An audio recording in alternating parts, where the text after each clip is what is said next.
الشيطان الرجيم بسم الله الرحمن الرحيم الحمد لله رب العالمين والعاقبة للمؤمنين والنار للملحدين والصلاة والسلام على سيدنا ونبينا حبيب إلهنا وطبيب نفوسنا أبي القاسم المصطفى محمد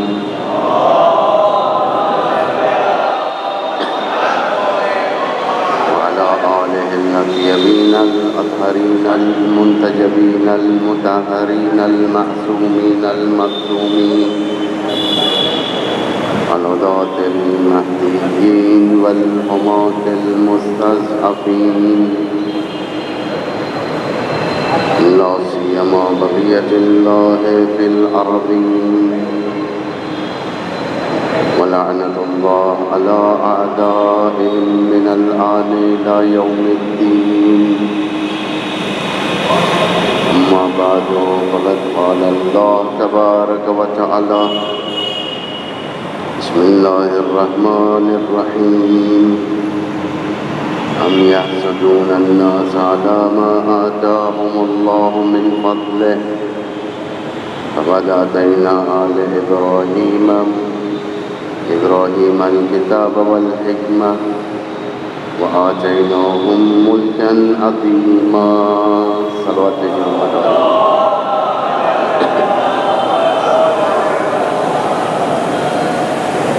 صاحبان ایمان بزرگان ملت خداوند عالم ارشاد فرما رہا ہے کیا وہ اس بات پر حسد کرنے لگے کہ خدا نے انہیں اپنے فضل سے بخشا ہے اور آل ابراہیم کو کتاب دیا، حکمت دیا، وَآتَيْنَاهُمْ مُلْكًا عَظِيمًا اور انہیں ملک عظیم عطا کیا۔ ہماری بحث ملک عظیم پر چل رہی ہے، ولی معصوم کی حکومت، ولی معصوم کا انقلاب۔ پچھلے 2 دن کی بحث میں اگر دیکھا جائے اتنا تو ہمیں معلوم ہوا ہے کہ حکومت صرف اور صرف ولی معصوم کی ہے، یعنی خدا کی تائید شدہ حکومت ہے، مگر افسوس کہ ان حکومتوں کا نتیجہ ثمر بخش نہیں رہا۔ ہمیشہ یاد رکھیں دنیا میں ایسی کوئی قدرت ابھی تک پیدا نہیں ہوئی ہے جسے کہا جائے کہ قدرت نے خود اسلام کو شکست دیا ہے۔ دین کو آج تک کسی نے شکست نہیں دیا۔ اسلام ہمیشہ باہر کی قدرتوں کے ساتھ جنگ کرتے ہوئے جیت کی طرف آگے بڑھا ہے۔ اگر اسلام کو نقصان پہنچائے، داخل سے نقصان پہنچائے، خود مسلمانوں سے نقصان پہنچائے، خود اہل اسلام سے نقصان پہنچائے، ساری تاریخ آپ دیکھ لیں، پیغمبر کی جنگوں کو دیکھ لیں، ولی و معصوم کی جنگوں کو دیکھ لیں کہ کسی میں جرأت نہیں ہوئی کہ وہ اسلام کو شکست دے سکیں، ہرا سکیں۔ اگر اسلام کہیں پر شکست کی طرف پہنچا تو مسلمانوں کی وجہ سے، امیر المومنین کی شکست مسلمانوں کی وجہ سے، حسن ابن علی کی شکست خود مسلمانوں کی وجہ سے، ورنہ کسی میں طاقت نہیں تھی۔ اولیاء خدا موسیٰ ایک جنگ کو لے کر جا رہے تھے، لیکن لوگوں نے انکار کر دیا۔ انہوں نے کہا کہ موسیٰ سے کہ خود جاؤ جنگ کرو، جب جیت جاؤ گے تو ہم تمہارے پاس آ جائیں گے غنائم جمع کرنے کے لیے، ارض مقدس تک پہنچنے کے لیے۔ یہی جیت موسیٰ کے دور میں نہیں ہوئی، یوشع بن نون کے دور میں، یعنی موسیٰ کے جانشین وسیع نبی یوشع، ان کے دور میں جب فتح بیت المقدس ہوا، بنی اسرائیلیوں نے کہا کہ یہ فتح تو بالکل آسان فتح ہے، اس میں کوئی دقت پیش نہیں آئی۔ ہمیشہ یاد رکھیں، انبیاء کو جو شکستیں ہوئی ہیں وہ خود 3 گروہوں کی وجہ سے ہوئی ہے۔ ایک گروہ سامریت کی وجہ سے ہوئی، دوسرا گروہ قارونیت کی وجہ سے ہوئی، تیسرا گروہ ملأ الذین کفروا۔ یہ 3 گروہ، ملأ الذین کفروا یعنی وہ بڑے لوگ جو قوم میں اپنا رسوخ پیدا کرنے کے لیے، دین میں رسوخ پیدا کرنے کے لیے بغیر علم و تقوی کے آ کر حکومت کرنا چاہتے ہیں، اسے کہتے ہیں ملأ الذین کفروا، جسے قرآن نے ذکر کیا ہے ان کے بارے میں۔ ملأ الذین کفروا کہتے تھے کہ اگر اللہ کو نبوت دینی ہی تھی تو یہ نبوت اللہ ہمیں مستقیماً ہمیں دیتا۔ ہمارے پاس پراپرٹیز ہیں، ہمارے پاس نہریں ہیں، ہمارے پاس کنیز و غلام ہیں، ہمارے پاس دولت ہے، ہر چیز ہمارے پاس ہے۔ اللہ نے کیوں ایک یتیم کو چنا، پیغمبر کو؟ اس لیے انہیں خدا نے ملأ الذین کفروا سے تعبیر کی۔ بعض باتیں پرانی ہیں لیکن ایک نئے راستے سے ہم گزریں گے، بعض باتیں عقلی ہیں اور بعض سمجھنے اور سوچنے کی باتیں بیان ہوں گی۔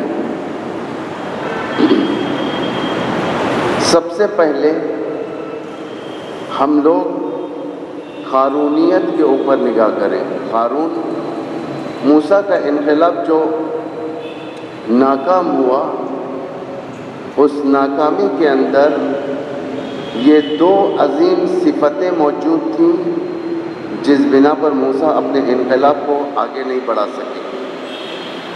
پہلی صفت قارونیت، دوسری صفت سامریت۔ قارون یعنی قاف سے، قاف الف رے واو نون، قارون ایک شخص ہے، قارونیت اس کی صفت، سامری ایک شخص ہے، سامریت اس کی صفت۔ یہ 2 ایسی چیزیں ہیں جو ہمیں 2 عظیم منحرف راستوں کی طرف ہدایت کر رہی ہیں۔ ایک ہماری زبان میں دیکھا جائے، ایک قارونیت یعنی اکانومسٹ، 2 سامریت یعنی فرہنگ، کلچر، تمدن۔ یہ 2 چیزوں کی وجہ سے موسیٰ کا انقلاب ناکام ہوا۔ انہی 2 چیزوں کی وجہ سے داؤد کا انقلاب ناکام ہوا۔ انہی 2 چیزوں کی وجہ سے سلیمان کا انقلاب ناکام ہوا۔ بنی اسماعیل میں انہی 2 چیزوں کی وجہ سے رسول اللہ کا یہ عظیم انقلاب ناکام ہوا۔ امام حسن کا انقلاب ناکام ہوا، امام علی کا انقلاب ناکام ہوا۔ ہر دور میں یہ 2 چیزیں حکومت کے آڑ میں آئی ہیں، اللہ کی حکومت کے آڑ میں۔ حتیٰ آج بھی دنیا کے اندر ساری حکومتیں مستقیم یا غیر مستقیم انہی دو چیزوں کے اوپر منحصر ہیں۔ ایک قارونیت، آج ساری دنیا کا نظام اقتصاد میں، اکانومی میں قارونیت کا نظام چل رہا ہے۔ ایک ایسا نظام کہ پیسوں کے بغیر گفتگو نہیں ہو سکتی۔ جتنا پیسہ ہو اس دنیا کے اندر اتنا ہی عالیشان زندگی انسان کر سکتا ہے۔ دوسرا فرہنگ، کلچر کے اندر دنیا نے دین کو ملایا۔ ایک ایسا کلچر، ایک ایسا تمدن جس میں خدا پرستی کو ویک کرنے کے لیے شیطان پرستی کو آگے لایا گیا۔ اب یہاں سے ہم ان اسباب و علل کی بررسی کریں گے کہ کیسے ہوا، کیا ہوا آخر موسیٰ کے دور میں اتنا سسٹمیٹک اور آرگنائزڈ بنی اسرائیل انحرافات کی طرف کیسے چلے گیا، اور پیغمبر کے بعد کا دور تھوڑا سا ہم بررسی کریں گے آج۔ اس دور کے اندر شخصیتیں کون سی تھیں اور ان کے ایسیٹس کیا تھے، پراپرٹی کتنی تھی ان کی۔ یہ سب سے بڑی اور مہم ترین ہمارا ایجنڈا ہے آج کے اس مجلس کا۔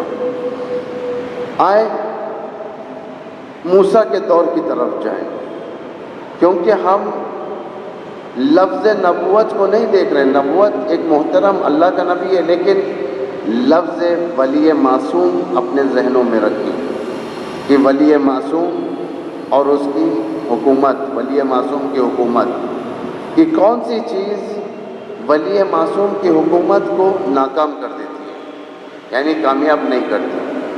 کیونکہ ولی معصوم کی حکومت دراصل اللہ کی حکومت ہے، خدائی حکومت ہے یہ، اور ولی معصوم کی حکومت کا کام ہے صحیح و سالم آخر دور تک، یعنی آخری زمانے تک پہنچے، جسے کہتے ہیں معاد۔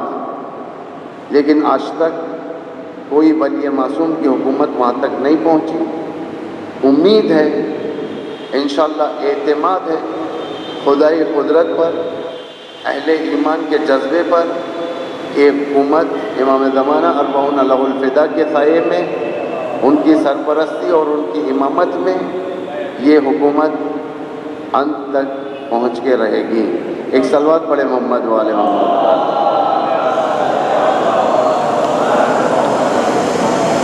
میں بعض باتیں اس کی محرم سے پہلے جو مجلس ہوئی ہے مختصر سے حالات میں بیان کیا ہے، میں نے بیان کیا تھا مسجد میں، لیکن اب ایک تفصیل نگاہ ہمیں اس کے اوپر ڈالنا ہے۔ یہ عشرہ اتفاقاً ایک نعمت ہے ہمارے لیے کہ ہم تاریخ کے صفحوں سے کچھ حاصل کر سکیں تاکہ عبرت بنے اور ہم امام زمانہ کی اس حکومت کے لیے آمادہ ہو جائیں کہ آج کے دور کا حسین تنہا نہ رہ جائیں، آج کے دور کا حسین یزیدیت کے پنجے کا شکار نہ ہو جائیں۔ یہ مومنین کی ذمہ داری ہے آج کے دور کے حسین کی نصرت کریں۔ سب سے پہلے ہم قارون کو دیکھیں۔ قارون ہے کیا چیز؟ قارون موسیٰ کا رشتہ دار، جیسا کہ قرآن نے بیان کیا ہے، قارون موسیٰ کا چچا کا بیٹا تھا، یعنی فرسٹ کزن۔ قارون ایماندار تھا، موسیٰ کے مشن میں تھا، اول سے لے کر اس کی قارونیت تک۔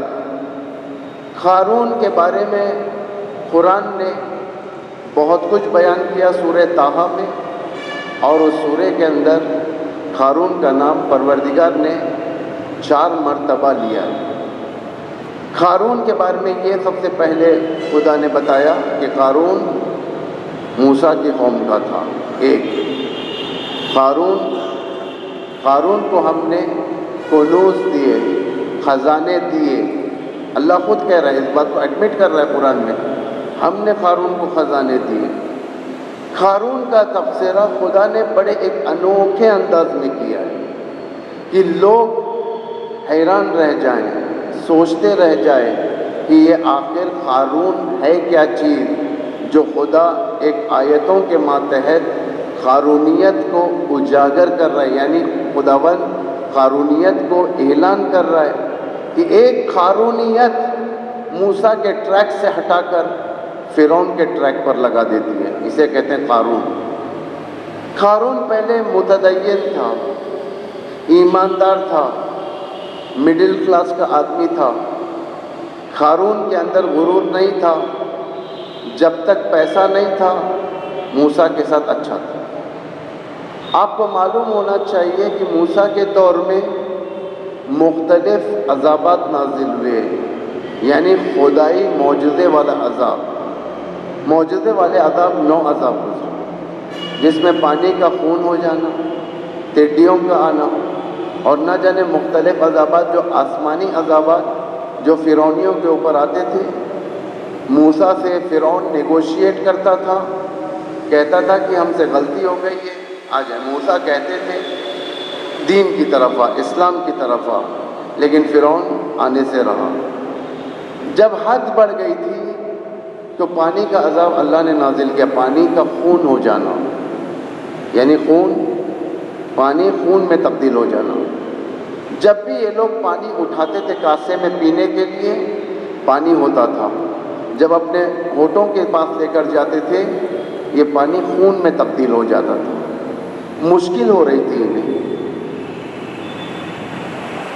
بنی اسرائیل سے ان لوگوں نے کہا کہ تم مشک میں پانی بھرو اور ہمارے کاسوں میں ڈالو تاکہ ہم پانی پئیں۔ جب تک بنی اسرائیل کے پاس پانی ہوتا تھا پانی رہتا تھا، جیسے ہی کاسے میں ڈالتے تھے کاسا خون سے بھر جاتا تھا۔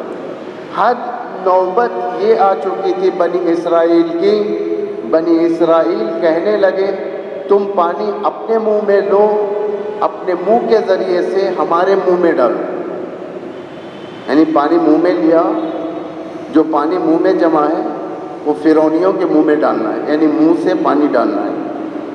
یہ بنی اسرائیل اسی طریقے سے کرتے تھے، جب یہ پانی منہ میں رہتا تھا بنی اسرائیل کے پانی رہتا تھا، اور جب فرعونیوں کے منہ میں چلے جاتا تھا اب یہ پانی نہیں خون ہو جاتا تھا۔ یہ لوگ خے کرنے لگتے تھے، وحشت ہوتی تھی۔ اب ان لوگوں میں پیاس بڑھنے لگی۔ موسیٰ سے نیگوشیٹ کیا انہوں نے، موسیٰ سے نیگوشیٹ کرنے کے بعد تھوڑی دیر کے لیے عذاب برطرف ہو گیا، لیکن فرعون اپنی سرکشی میں باقی رہا۔ پھر اس کے بعد ایک آخری عذاب آنا تھا اللہ کا۔ یہ آخری عذاب یہ، ایک مرتبہ رات میں موسیٰ اپنے صحابیوں کے ساتھ بیٹھے ہوئے تھے، جن میں سے ایک طرف سامری تھا، ایک طرف قارون تھا، اور موسیٰ کے پاس موسیٰ کا وصی ہارون اور دوسرے لوگ۔ جب لوگ چلے گئے تو موسیٰ نے کہا ان تینوں سے جو اطراف میں بیٹھے ہوئے تھے، کہا کہ اللہ اس وقت فرعون پر ایک ایسا عذاب نازل کرنے والا ہے جس بنا پر فرعون ٹوٹ جائے گا اور فرعونیوں کے پاس کچھ نہیں ہوگا۔ ان لوگوں نے سوال کیا موسیٰ ایسا کون سا عذاب اللہ نازل کرنے والا ہے؟ تو کہا موسیٰ نے اس بار اللہ ان پر بھوک کا عذاب نازل کرے گا، یعنی فصل بڑھے گی گندم کی، گیہوں کی فصل، لیکن انہیں نصیب نہیں ہوگی۔ ٹڈی خدا کی طرف سے خدا کی ماموریت میں آئیں گے، سارے فصلوں کو ختم کر دیں گے۔ قارون نے اٹھ کر سوال کیا موسیٰ اگر ایسا ہوا تو ہم بھی بھوکے مر جائیں گے، یعنی بھوک ہمیں بھی ستائے گی، فصل برباد ہو جائے گی، کھیتی باڑی برباد ہو جائے گی، سارا گیہوں برباد ہو جائے گا، چاول برباد ہو جائے گا، تو اس کے بعد بنی اسرائیل بھی بھوکے رہیں گے، فرعون بھی بھوکے رہیں گے، بھوک میں ہم بھی سالم نہیں رہیں گے۔ موسیٰ نے دلاسا دیا، موسیٰ نے کہا کہ یاد کرو وہ عذاب جو پروردگار نے پچھلا عذاب نازل کیا تھا، پانی کا خون ہو جانا، کیا تم اللہ پر ایمان نہیں رکھتے؟ جب تک تمہارے ہاتھ میں پانی تھا، جب ان کے پاس جاتا تھا خون ہو جاتا تھا۔ ہارون نے کہا بے شک صحیح ہے۔ موسیٰ نے کہا بس اسی طریقے سے ہوگا، گیہوں تمہارے لیے گیہوں رہے گا، لیکن فرعونیوں کے لیے ختم ہو جائے گا، ساری ٹڈیاں کھا کر ختم کر دے گی. ٹڈی یعنی گراسوپر، جا کھا کر ختم کر دے گی. قارون کا دماغ کافی آگے چل رہا تھا. قارون اٹھا، ایک چھوٹے سے مین پاور کو ہائر کیا، لوگوں کو خریدا کریڈٹ کے بیس پر، لون کی بیس پر.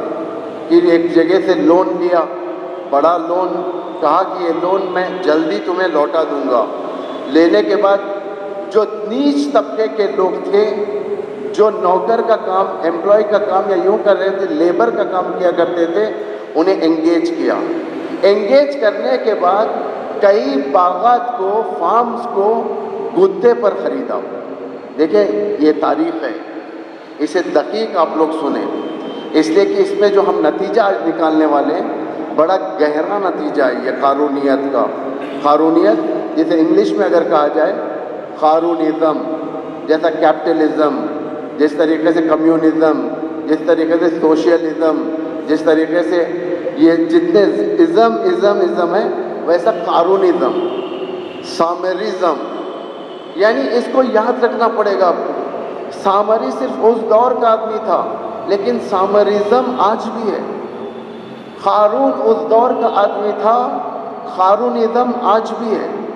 اتفاق سے آج کی دنیا کا نظام انہی دو پر چل رہا ہے، سامریزم، قارونزم.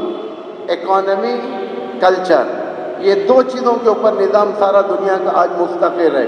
کیونکہ امریکہ کے بڑے بڑے لوگ، برٹش کے بڑے بڑے لوگ، حتیٰ گریٹ برٹن کی کوئین آج اس انحرافات کے اندر پڑی ہوئی ہے جس انحرافات کو شیطان پرستی کہا جاتا ہے.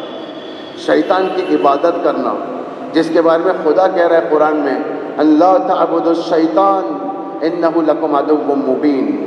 شیطان کی عبادت نہیں کرو، وہ تمہارا کھلا ہوا دشمن ہے. آج دنیا کے اندر دو عظیم مذہب جو آسمان چھو رہے ہیں، ایک مذہب توحیدی یعنی اللہ کی وحدانیت کی پرستش کرنے والا، ایک مذہب شیطانی جو شیطان کی پرستش کرنے والا. بت پرستوں کی بات نہیں کر رہا ہوں میں، شیطان پرستی کی بات کر رہا ہوں. قارون اس وقت لوگوں کو ہائر کیا. روایت مختلف ہے، کہیں پر 500 لوگوں کو لیا اس نے، کئی باغات جو ایکڑوں کی زمین میں تھی گتے پہ لے لیا. لے کر فصل کو کاٹنا شروع کیا. گیہوں جمایا، اتنا جمایا، اس کے پاس ٹنز کی تعداد میں گیہوں اس کے پاس رکھا ہوا تھا. 1-2 کلو نہیں، ٹنز میں. ٹنز کسے کہتے ہیں؟ 100 کلو کا 1 ٹن. ہزاروں کلو اس کے پاس آ گئے تھے، ہزاروں کلو. اللہ کا عذاب شروع ہو گیا. ٹڈیاں آئیں، بچی ہوئی فصلیں جو تھیں ٹڈیوں نے برباد کرنا شروع کر دیا. قارون اپنے گودانوں میں سینکڑوں ہزار ٹن گیہوں کو جمع کر رکھ چکا تھا. ساری فصلیں برباد. اب مارکیٹ کے اندر گیہوں نہیں ہے، مارکیٹ کے اندر چاول نہیں ہے، مارکیٹ کے اندر سبزی نہیں ہے، مارکیٹ کے اندر کوئی کھانے پینے کی چیزیں نہیں ہیں. اب کافی مشکل ہونے لگی. اتنے میں بلیک مارکیٹنگ کرنے والا یہ قارون ایک اطلاعیہ دیتا ہے، ایڈ. فرعون کے اس شہر کے اندر، مصر کے اندر، کون؟ غلام، فرعونیت کا غلام قارون ایک ایڈ دیتا ہے کہ ہمارے پاس چاول ہے، ہمارے پاس گیہوں ہے، جسے جسے چاول اور گیہوں خریدنا ہے میرے پاس آ جاؤ. اب اس خوش سالی میں، اس گیہوں کی کمبودی میں اتنے لوگوں کی لائن جمنے لگی کہ قارون کے پاس سارا مال موجود ہے.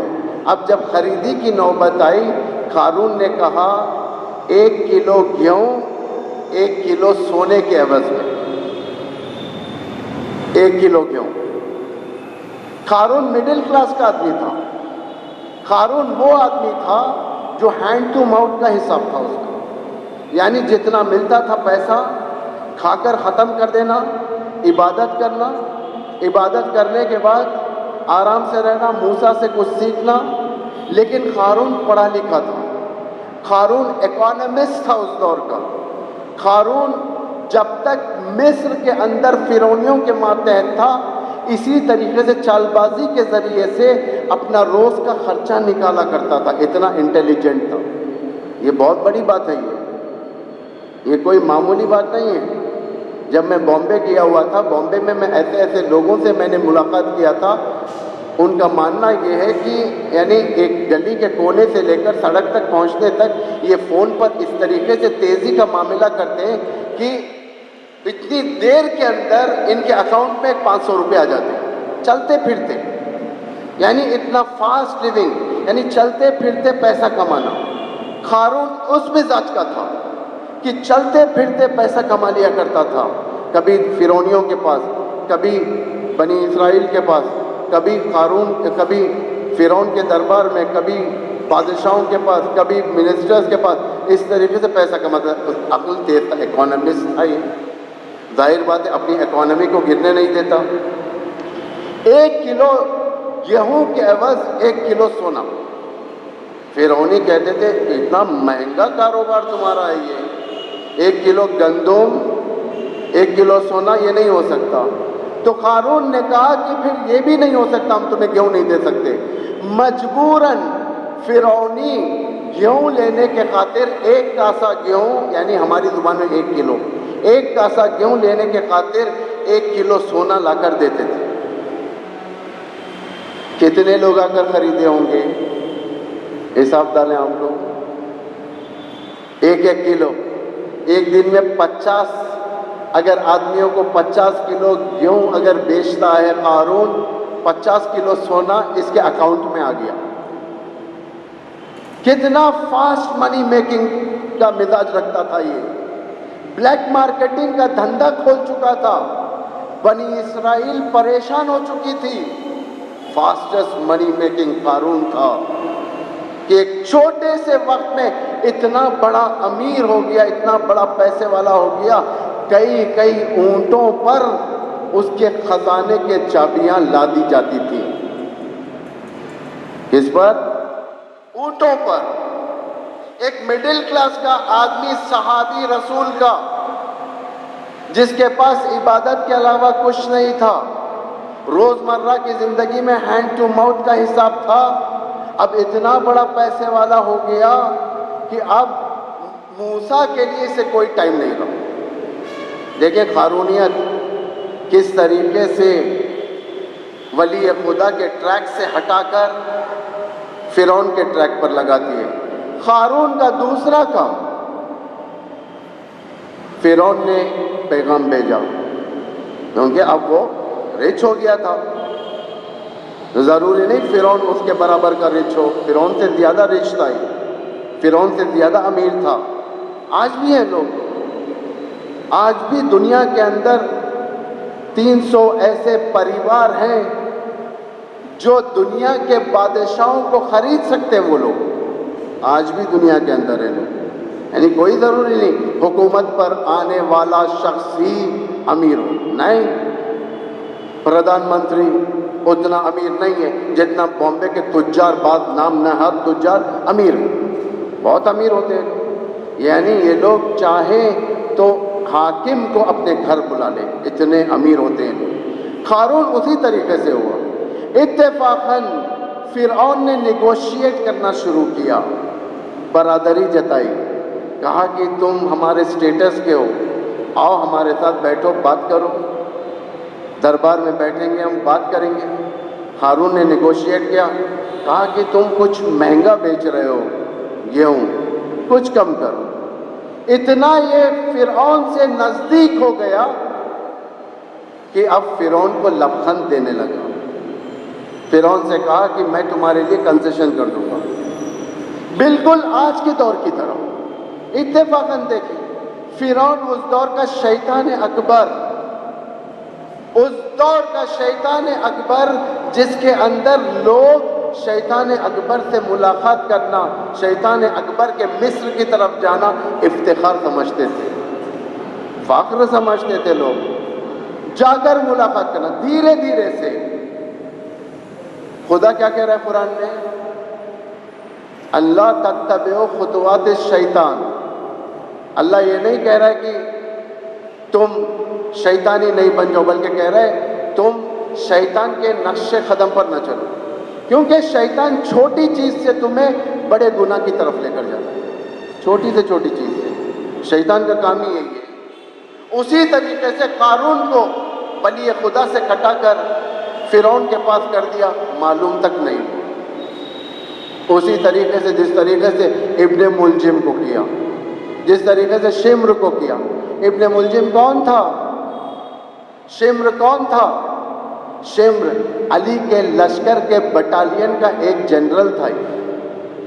شمر علی کے لشکر کا ایک بٹالین، 1000 آرمی، 1000 لوگوں کی آرمی، اس کا سردار تھا شمر۔ جنگ صفین میں شمر نے بہت تیر کھائے، زخمی ہوا اور کہتا تھا کہ میں علی کو تنہا نہیں چھوڑوں گا۔ ابن ملجم علی کے ساتھ رہنے والا، لیکن کیا ہوا ان کا نتیجہ؟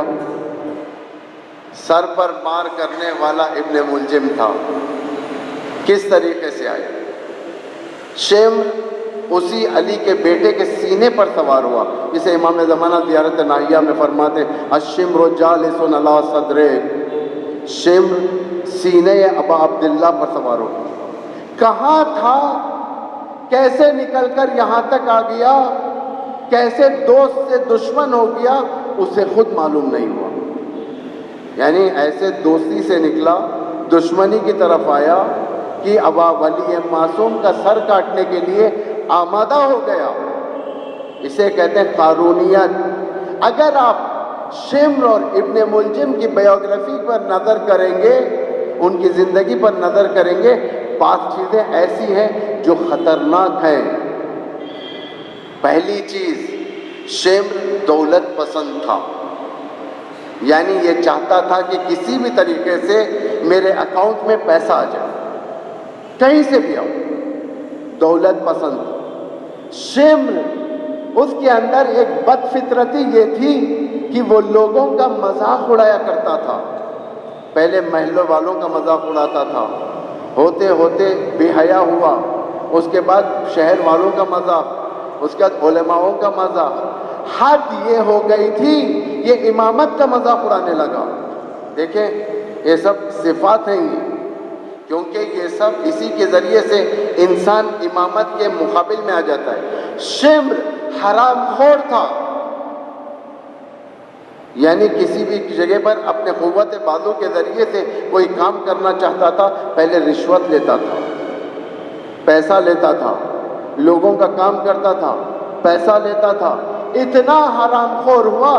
آج تک دنیا میں یہ 6 انقلابات جو میں نے آپ کے سامنے ذکر کیا، موسیٰ کا انقلاب، داؤد کا انقلاب، سلیمان کا انقلاب، محمد کا انقلاب، حسن کا انقلاب، علی کا انقلاب، یہ 6 انقلابیوں کی بربادی کرنے والوں کے اوپر اگر نگاہ کریں گے، سب کے سب حرام خور تھے، یعنی حرام کھانے والے، برا پیسہ کھانے والے لوگ تھے۔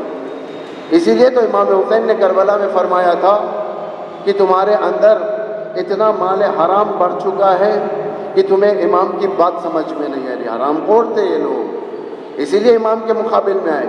روایت میں ہے اگر کوئی شخص، چاہے وہ ہمارے چاہنے والوں میں سے کیوں نہ ہو، اگر اس کے پیٹ میں حرام مال جا رہا ہے تو یقین جانو کہ اس کی ایک تیر امام کے سینے پر لگنے والی ہے۔ کتنی بڑی بات ہوئی ہے۔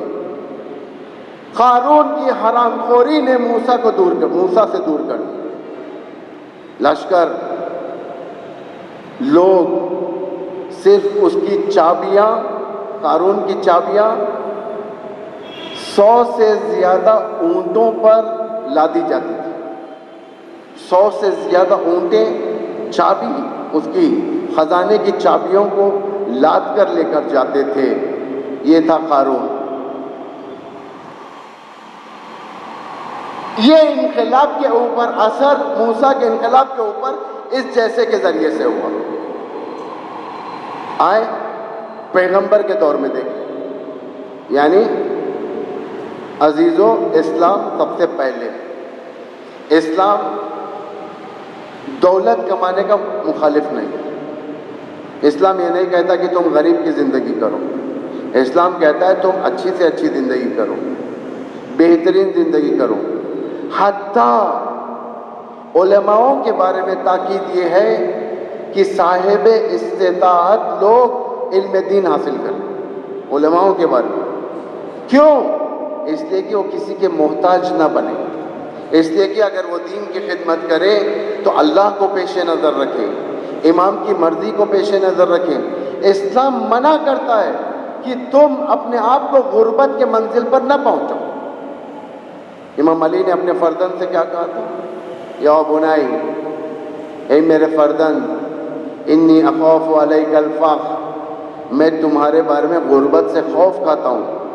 فاستعذ باللہ منہ، فرزند غربت سے، فقیری سے اللہ کی پناہ مانگو، اس لیے کہ غربت کیا چیز ہے؟ فاستعذ باللہ منہ فإن الفقر منخصۃ للدین، غربت دین کے لیے نقص ہے، ویکنس ہے۔ مدہشۃ للعقل، عقل کی پراکندگی کا سبب ہے۔ اگر انسان غریب رہے گا نماز میں اس کا دل نہیں لگے گا، ساری نماز میں یہی سوچے گا کہ روٹی کہاں سے لاؤں، بیوی بچوں کو کیا کھلاؤں۔ اگر انسان غریب رہے گا تو روزے میں اس کا دل نہیں لگے گا۔ اگر انسان غریب رہے گا تو ریچسٹ عبادت حد سے محروم رہ جائے گا۔ اسلام کہتا ہے تم امیر رہو، لیکن امیر صحیح طریقے سے، بلیک مارکیٹنگ کے ذریعے سے نہیں، سود کے پیسوں کے ذریعے سے نہیں، حرام پیسوں کے ذریعے سے نہیں، لوٹ کے پیسوں کے ذریعے سے نہیں، دھوکے کے پیسوں کے ذریعے سے نہیں، گیمبلنگ کے ذریعے سے نہیں، حرام فروشی کے ذریعے سے نہیں۔ اسلام کہتا ہے تم دولت کماؤ، صحیح راستے سے کماؤ، اس لیے کہ آنے والا امام دولت مند امام ہے۔ ائمہ دولت مند تھے، اپنے لیے اپنے محنت پر علی ابن ابی طالب نے 25 سال انویسٹ جو کیا، اس کے اوپر نتیجہ یہ نکلا امام کی دولت اتنی زیادہ تھی، زبیر اور طلحہ ان جیسے لوگوں کی نگاہیں ٹھہر چکی تھی۔ انہیں سمجھ میں نہیں آ رہا تھا کہ امام کی اتنی دولت کہاں سے آئی۔ امام کنواں کھودتے تھے، پانی نکلتا تھا، ایک پیر پانی میں ایک پیر اوپر، امام اس کنویں کو وقف کرتے تھے۔ امام نے اس طریقہ بتایا زمین آباد کرنے کا، درختوں کو لگایا، اتنے سینکڑوں درخت امام نے اپنے ہاتھوں سے لگائے، جس میں سے یہ ایک امام حسین کا باغ تھا، جسے عمر سعد کو امام حسین نے فرمایا تھا اگر تجھے باغ چاہیے میں ایسا باغ دوں گا جو میرے بابا کا، جس میں اب میرے بابا نے 500 درخت اپنے ہاتھوں سے لگوائے۔ امام دولت کا منکر نہیں ہے، امام خود دولت مند ہے اور چاہتا ہے امام کا چاہنے والا بھی دولت مند رہے، لیکن دولت حلال ہو، قارون کی دولت نہ ہو، لوگوں کو چھلنے والی دولت نہ ہو، جس سے لوگ پریشان ہو جائے، لوگ نفرین کرنے لگے، لوگ یہ کہنے لگے کہ اس نے دین کے قوانین کے ذریعے سے ناجائز طریقے سے اسلام اور مسلمین کو لوٹا ہے۔ آئے میں ایک نیا سبجیکٹ آپ کے سامنے پیش کرنا چاہتا ہوں، کیونکہ یہ کوئی معمولی بات نہیں ہے، اور جتنا اب میں پیش کروں گا آپ کے سامنے یہ شیعہ کتابوں سے نہیں، اہل سنت کے کتابوں سے۔ اہل سنت کے دو عظیم ترین کتابیں صحیح بخاری، صحیح مسلم۔ صحیح بخاری اور صحیح مسلم، یہ لفظ سے ہی معلوم ہو رہا ہے صحیح، یعنی کتاب صحیح کتاب ہے۔ ان کا ماننا یہ ہے اہل سنت کا قرآن کے بعد سچی ترین کتاب، صحیح ترین کتاب بخاری اور مسلم ہے۔ شیعوں کا عقیدہ یہ نہیں ہے، شیعوں کے نزدیک قرآن سے ہٹ کر کوئی کتاب صحیح نہیں جب تک راوی مشخص نہ ہو۔ ہم لوگ راوی دیکھتے ہیں، روایت نہیں دیکھتے۔ اگر راوی صحیح ہے تو اس کی روایت لیتے ہیں، اگر راوی صحیح نہیں ہے تو ہم اس کی روایت نہیں لے سکتے۔ اسی لیے شیعت واحد مذہب ہے جو آج تک پیور ہے، جس میں کرپشن نہیں ہے، جو کرپٹڈ مذہب نہیں ہے، نہ فائنینشیلی کرپٹڈ ہے، نہ کلچرل لحاظ سے کرپٹڈ ہے، نہ تمدن کے لحاظ سے، نہ دین کے لحاظ سے، نہ فرہنگ کے لحاظ سے، کسی لحاظ سے بھی شیعت کرپٹڈ نہیں۔ دوسروں میں یہ ہے کہ ان کے روایتیں بڑے عجیب و غریب، صحیح بہرحال ہمارا یہاں پر مقصد یہ ہے کہ ہم بتائیں رسول کے زمانے میں قارونیت کتنی اوج پر تھی، ہے نا، جاننا چاہیے۔ سب سے پہلے رسول کا ابتدائی دور، پیغمبر اکرم جب اسلام کا انقلاب لے کر اٹھے تھے، چنندہ لوگ پیغمبر سے جا کر ملق ہوئے۔ چنندہ لوگوں کے اگر بیک گراؤنڈ دیکھا جائے، یہ لوگ مڈل کلاس کے تھے، جوان تھے اور زیادہ تر غریب طبقہ کے تھے۔ اسی لیے آپ ہر انقلاب کو دیکھیں، ہندوستان کے انقلاب کو دیکھیں 1947 میں جو آیا تھا، ایران کے انقلاب کو دیکھیں، یا وہ ملک جہاں جہاں پر بھی ایک ریولیوشن آیا، اس ریولیوشن کی ابتدا میں اگر آپ جا کر دیکھیں گے، انقلاب یا مڈل کلاس لوگوں کی وجہ سے آتا ہے یا لو کلاس لوگوں کی وجہ سے آتا ہے، امیر طبقے کی وجہ سے نہیں آتا۔ اس لیے کہ امیر طبقہ ہمیشہ امیر ہے، امیر طبقہ ہمیشہ اس کی روٹی فراہم ہے، امیر طبقہ کا ارادہ کافی ہے کھانا کھانے کے لیے، لیکن مڈل کلاس اور لو کلاس کا طبقہ ایسا نہیں۔ اسلام میں اگر دیکھا جائے اتفاقاً یہی تھا، مڈل کلاس کے لوگ اور لو کلاس کے لوگ نے اسلام کے انقلاب یعنی ریولیوشن کو کامیاب کرنے میں سب سے آگے ان کا رول رہا۔ موسیٰ کا انقلاب بنی اسرائیل یعنی غلام تھے صاحب، غلاموں کی وجہ سے، ان کے پروٹیسٹ کی وجہ سے، ان کا باقاعدہ موسیٰ کا ساتھ دینے کی وجہ سے انقلاب کامیاب ہوا۔ یہی غلام داؤد اور یوشع بن نون اور سلیمان کے دور کا حساب تھا، لیکن ان کی ایسی حرکتیں تھیں بعد میں کہ انہوں نے انقلاب کے آنے کے بعد ساری اکانومی اپنے اندر کر لی تھی۔ میں ایک بڑے سبجیکٹ کی طرف میں ٹچ کر رہا ہوں، اور یہ ذہن میں بیٹھنے والا سبجیکٹ ہے، اس کو بٹھانا بہت ضروری ہے۔ آئے اسلام میں وہ پرسنالٹیز کو ہم دیکھیں جس کے ایسیٹس اسلام کیا بیان کر رہا ہے۔ پراپرٹیز کتنے تھے، ان کے ایسیٹس کیا تھے، اس زمانے میں ان کی لگژوری کاریں کتنی تھی، کتنی کاریں لگژوری تھیں، کتنے ان کے پاس بزنس کے بڑے کمپنیز تھے، کتنے ورکرز تھے، کتنے غلام تھے۔ آپ لوگوں کو ضروری ہے کہ اسلام کے اس طبقے کو جانیں اور ان کے ایسیٹس کو جانیں ان کی پرانی زندگیوں کے ساتھ۔ میں ویسے اگر دیکھا جائے تاریخ میں 20 یا 25 پرسنالٹیز ایسی ہیں جس کے ایسیٹس کو اسلام نے ڈکلیئر کیا ہے، راویوں نے ڈکلیئر کیا۔ ایسیٹس، موویبل اموویبل پراپرٹیز یعنی گھر، کاریں، ہماری زبان میں بول رہا ہوں، کاریں، تجارت، سونا، چاندی، یہ ساری چیزیں کیسے تھیں، جس میں سے 20 یا 25 لوگ، 20-25 لوگوں میں سے میں 6 یا 7 لوگوں کو میں آج رات اور کل رات ان کے ایسیٹس بیان کروں گا کہ آپ لوگ دیکھیں کہ کتنا خطرناک انہوں نے اسلام کو لوٹا ہے۔ سب سے پہلے زبیر بن عوام۔ زبیر بن عوام کون؟ اس موسیٰ یعنی پیغمبر فرد موسیٰ ہے، تو پیغمبر کا بھائی، علی کا بھائی، اس دور کا قارون، پیغمبر کے دور کا قارون۔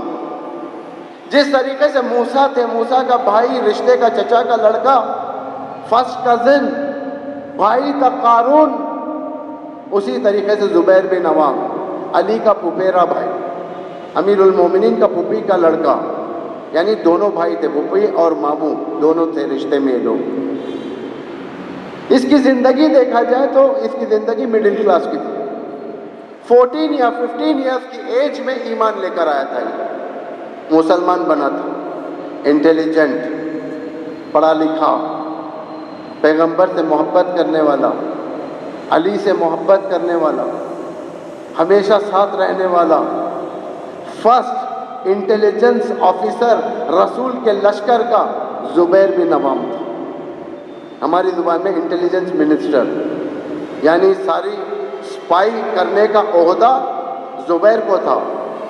جنگ خندق کا اسلام کا سب سے بڑا سپاہی دشمن کے لشکر میں زبیر بن عوام، خطرناک عہدہ، اگر پھنس جائے تو زبیر کو قتل کر دیا جائے گا، اگر پھنس جائے اسلام کے اندر زبیر کا جینا حرام کر دیا جائے گا۔ اسلام کے اندر کیسے؟ زبیر ایک اسلامک سپاہی ہے، کفار کے بیچ میں، یہود کے بیچ میں، یہ سوائے رسول اور علی کے کوئی نہیں جانتا تھا۔ Top most confidential man power میں سے تھا یہ رسول کے، جسے رسول نے جنگ خندق میں اس کے لوگوں کے ذریعے سے ساری انفارمیشن کو گیدر کیا تھا رسول نے۔ اور کس طریقے سے؟ زبیر سے کہا کہ مدینے یا ہمارے کیمپ میں، یعنی آرمی کیمپ میں بیان نہیں کرنا، بلکہ دور لے کر گئے، 20 کلومیٹر دور، اور وہاں جا کر زبیر سے ساری انفارمیشن گیدر کی۔ یعنی اس دور کا بہترین سپاہی تھا زبیر۔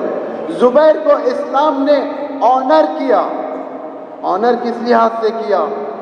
زبیر سیف الاسلام، the sword of Islam to honor، زبیر کو کیا تھا۔ زبیر وہ تھا رسول کے نزدیک جس کے بارے میں امیر المومنین نہج البلاغہ میں یہ حدیث ہے۔ امام فرماتے ہیں ما زال الزبیر منا اہل البیت، کہ ان قریب تھا کہ زبیر ہم اہل بیت میں سے ہوتا، یہاں تک کہ اس کا بیٹا چپکلی آ کر اسے ہم سے دور کر دیا، یعنی عبداللہ ابن زبیر۔ عبداللہ ابن زبیر جسے آپ لوگ مختار نامے میں دیکھتے ہیں، خبیث، موٹا سا پیٹ، لفٹ سے اترتا ہے، اس دور کی لفٹ سے، خبیث، کھانے والا ایک نمبر کا، گندا، جس کے بارے میں امام معصوم امام زین العابدین فرماتے ہیں بہتر ہے کہ اس کے مقابل میں بنی امیہ کو سپورٹ کیا جائے، لیکن اس خبیث کو نہیں سپورٹ کرنا چاہیے۔ اس خبیث کی وجہ سے زبیر اہل بیت سے دور ہو گیا۔ دو چیزوں کی وجہ سے لوگ اہل بیت سے دور ہوئے ہیں، ایک دولت، دوسرا اولاد۔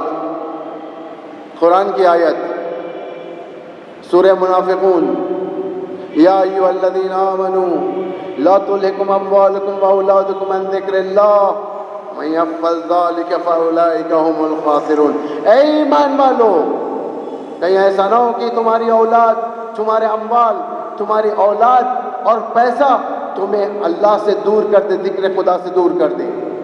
اہل بیت سے جتنے لوگ دور ہوئے، یا وہ اولاد کی وجہ سے دور ہوئے یا دولت کی وجہ سے دور ہوئے۔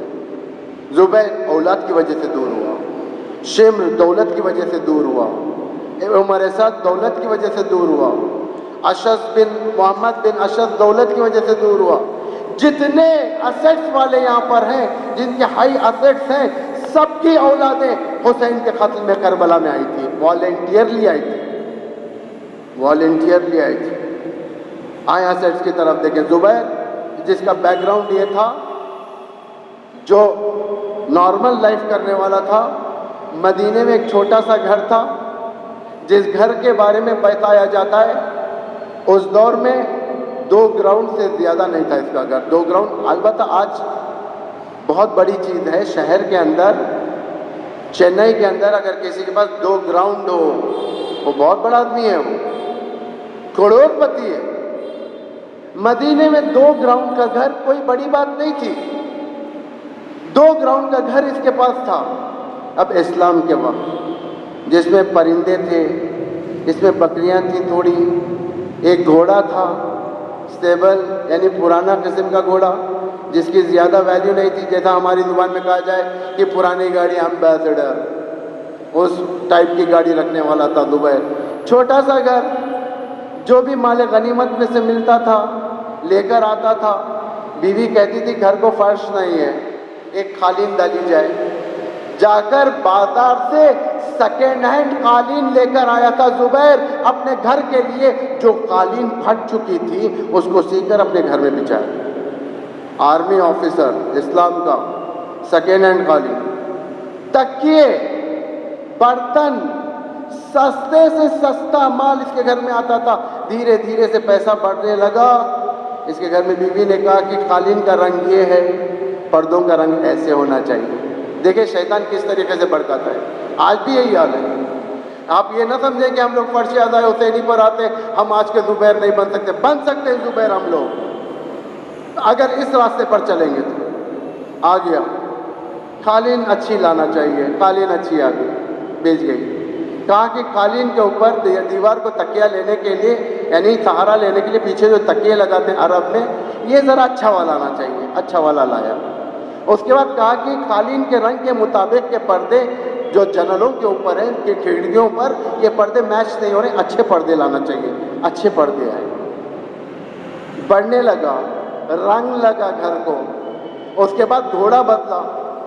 خدا کہہ رہا ہے لا تتبعوا خطوات الشیطان, کہ شیطان کے نقش قدم پر نہیں چلو ورنہ شیطان تمہیں بڑے دلدل میں پھنسا دے گا. ایک مرتبہ ہمارے رہبر کی بات کر رہا ہوں میں جو اب زندہ ہے, اللہ اس رہبر کو سلامت رکھے.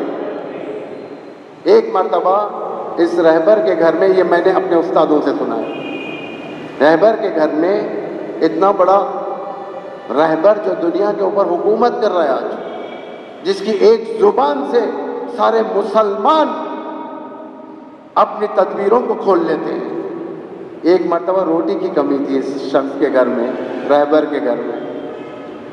روٹی اور بالکل دہی کے ساتھ, رہبر زیادہ تر دوپہر میں روٹی دہی کھاتے اور چاول بالکل ہلکا سا جس میں مرغن نہیں یعنی تیل والا کچھ نہیں کھاتے رہبر.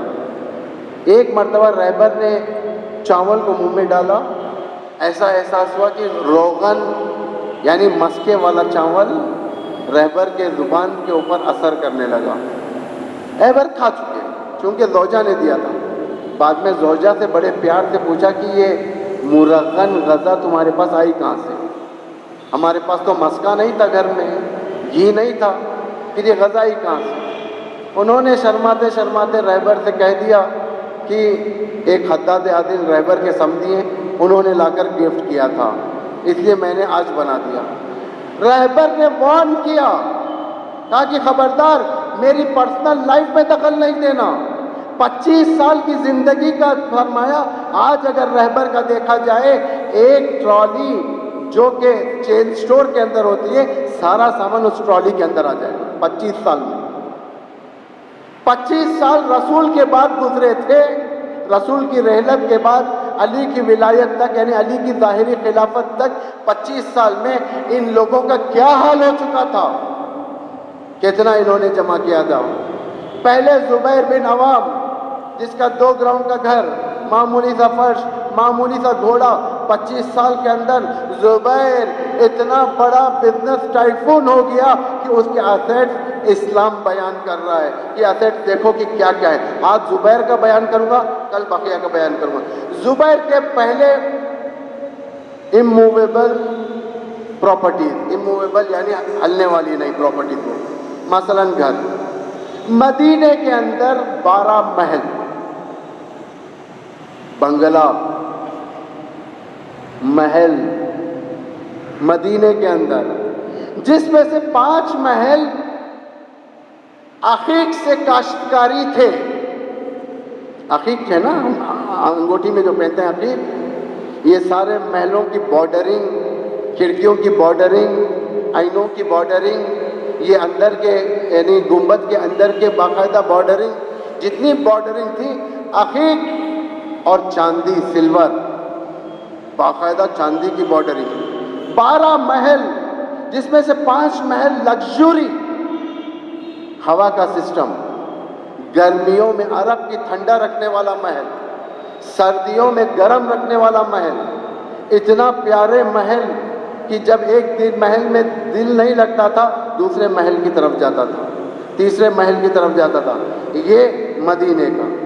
مصر میں 2 محل, آج کے ایجپٹ میں. اور کھل کر میں بتاؤں, مثلا اس دور میں اگر دیکھا جائے تو آپ ایسے کیلکولیٹ کریں, مدینہ کیپٹل تھا اس دور, یعنی اس دور میں دلی میں 12 گھر ہیں, 12 بنگلہ. مصر میں 2 بنگلے. آپ جائیں فورن کی طرف, مثلا پیرس میں 2 بنگلے, نیو یارک میں 2 بنگلے, یعنی اس طریقے کی جگہوں پر یہ اپنی اموویبل پراپرٹیز بنگلوں کی شکل میں رکھا ہوا تھا، محل کی شکل میں۔ مصر میں 2 بنگلے، کوفے میں 1 بنگلہ 1 محل، بصرے میں 2 محل، زبیر کی پراپرٹی، 1000 تیز رفتار والے گھوڑے، جس کے پاس امبیسڈر تھی ایک زمانے تک، آج اس کے پاس 1000 آڈی کار آ گئے، نام لے رہا ہوں لگژوری کار جسے کہا جائے، جو آج کی لیٹسٹ ماڈل ہے۔ 1000 جنگی اور تیز رفتار والے گھوڑوں کا مالک، 1000 ایک جگہ پر نہیں، مدینے کے اندر 100، بصرے کے اندر، کوفے کے اندر، مصر کے اندر، مکے کے اندر،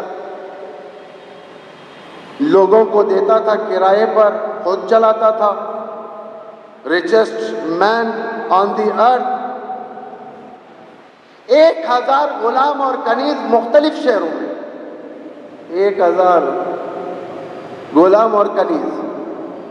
بعض سنی راوی کہتے ہیں کہ 1000 کنیزیں تھیں، 1000 غلام تھے، کم سے کم اگر ہم کیلکولیٹ کریں 1000 کنیز اور غلام، چند سو یہ چند سو یہ۔ اس کے بعد 10,000 سے زیادہ دمبے تھے اس کے پاس، دمبے یعنی بکرے، 10,000 سے زیادہ شہروں میں جس کا بزنس تھا، زمینوں کے اندر، اور بے حساب زمین جو شہروں کے باہر پائی جاتی ہے زبیر کے نام پر تھی، جسے ہم فارم ہاؤس کہیں، جیسے ہم یہ کہیں کہ ایک ایسے مکانات، ایک ایسے زمینیں جہاں پر ترکاری اگتی ہے، جہاں پر ہر قسم کا پودا، ہر قسم کا پھول، ہر قسم کی چیزیں وہاں سے اگتی ہیں، جسے بزنس کے لیے یہ شہروں کے اندر باقاعدہ ویجیٹیبل مارکیٹ کے اوپر اور باقاعدہ را مارکیٹ کے اوپر اس کا سارا قبضہ تھا۔ زبیر ویجیٹیبل مارکیٹ، یعنی جیسا آج کل چنئی کے اندر یوں کوئی جگہ ہے نا یہاں پر آگے کی طرف، جسے کہا جاتا ہے کہ کوئمبیڈو ویجیٹیبل مارکیٹ، فروٹ مارکیٹ، جس کے اوپر قبضہ ہوتا ہے ایک کا، جس کی اجازت سے سارا میوہ اور سارے سبزی جات وہاں پر آتے ہیں۔ زبیر کی بغیر اسی کی زمین سے سارے سبزی، سارے میوے کوفہ، بصرہ، مصر، مدینے کے مارکیٹس کو سپلائی ہوتے تھے، یعنی سیکنڈز کا حساب اس کے اکاؤنٹ میں گرتا تھا، سیکنڈز کا۔ اسلحوں کا ایک عظیم کاروبار اس کے پاس تھا کہ اسلحوں کی بکری کا عظیم پیسہ اس کے باقاعدہ اکاؤنٹ میں آتا تھا۔ اسلحوں کا کاروبار کوئی معمولی کاروبار نہیں ہے۔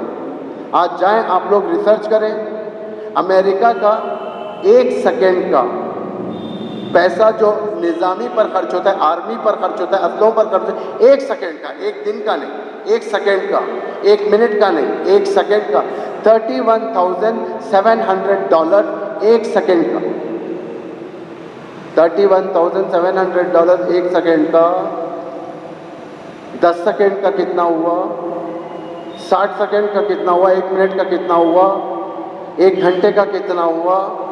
1 دن کا کتنا ہوا؟ دیکھیں بلینز میں۔ کوفے کا اسلحے کا مارکیٹ، بصرے کا اسلحے کا مارکیٹ، مدینہ، مصر زبیر کے ہاتھ میں تھا۔ اب اسیٹس اگر زبیر کے دیکھا جائے، جب زبیر اینڈ آف دی ڈے، جس وقت زبیر مرنے کے قریب تھا، اس کے ایسیٹس 50 ملین 2 لاکھ دینار ہے،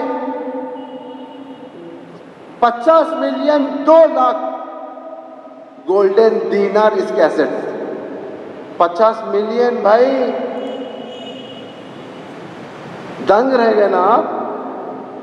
1400 سال پہلے رسول کے صحابی کے اکاؤنٹ میں 50 ملین 2 لاکھ سونے کے دینار کا مالک تھا، جس کے کتنے غلام تھے؟ تعجب کی بات نہیں ہے، یہ ایسٹ ہے، یہ سب سے زیادہ ہائی۔ اس دور کی سوئس بینک میں اس نے اکاؤنٹ جمایا تھا، پیسہ جمایا تھا۔ دیکھیں یہ قانونیت ہے، کیسے آئی؟